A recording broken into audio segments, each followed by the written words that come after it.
In 2025, NATO made history, doubling down on defense in a way the world hasn't seen since the Cold War. A trillion-dollar military surge is now underway across Europe. And at the center of it, U.S. President Donald J. Trump. At the June 2025 NATO Summit in The Hague, member nations agreed to raise their defense spending target from 2% of GDP to an unprecedented 5% by 2035. This move could add over $1 trillion annually to the alliance's combined military budget. Why no? Security threats are rising from Ukraine to the Middle East. But that's only part of the story. Donald Trump spent years criticizing NATO, insisting the U.S. carried an unfair share of the burden. He didn't just ask politely, he threatened to walk away, demanded higher spending, and made defense dollars a litmus test for U.S. commitment. Now that strategy appears to have worked. Countries close to Russia, like Poland and the Baltic states, pledged to exceed 5%. For them, the threat is immediate and personal.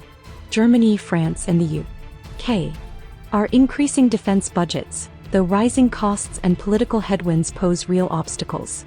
Spain, Belgium, and Italy? They're skeptical. For now, they argue the 5% target is too steep economically and politically. And Canada, while promising progress, still lags behind. Another major change? European nations are buying US-made weapons, not for themselves, but to send directly to Ukraine. The Trump administration supports the plan. Europe foots the bill, Ukraine gets weapons, America avoids direct involvement. Yes, past presidents asked NATO to spend more. But Trump changed the game with blunt force diplomacy.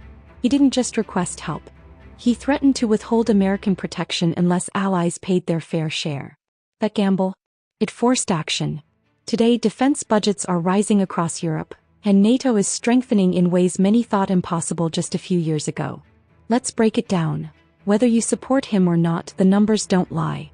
Trump's pressure campaign transformed NATO defense spending, moving billions into European militaries and creating a new model of burden sharing in the West. With security challenges rising, NATO is no longer just talking. It's spending and reshaping global defense along the way.